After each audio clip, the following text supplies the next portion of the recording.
ಎಲ್ಲರಿಗೂ ನಮಸ್ಕಾರ.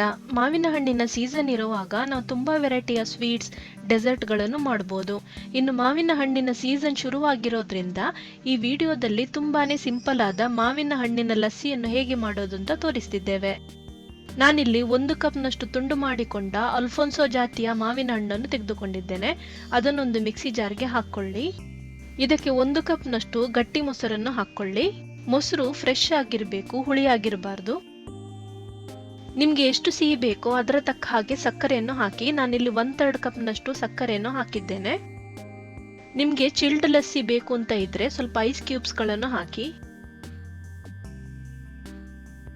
ನಾನಿಲ್ಲಿ 3/4 ಕಪ್ನಷ್ಟು ತಂಪಾದ ಹಾಲನ್ನು ಹಾಕ್ತಿದ್ದೇನೆ. ಹಾಲಿನ ಬದಲಿಗೆ ನೀರನ್ನು ಹಾಕ್ಬೋದು, ಆದ್ರೆ ಹಾಲನ್ನು ಹಾಕೋದ್ರಿಂದ ದಪ್ಪವಾದ ಕ್ರೀಮಿ ಟೆಕ್ಸ್ಚರ್ ಬರ್ತದೆ.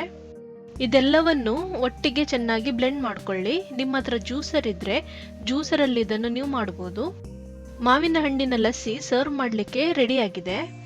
ಈ ಲಸ್ಸಿಯನ್ನು ಮಾಡಲಿಕ್ಕೆ ಬಾದಾಮಿ ಮತ್ತು ರತ್ನಗಿರಿ ಹಾಫೂಸ್ ನಂತ ಒಳ್ಳೆಯ ಫ್ಲೇವರ್ ಇರುವ ಮಾವಿನ ಹಣ್ಣನ್ನು ಉಪಯೋಗಿಸಿ.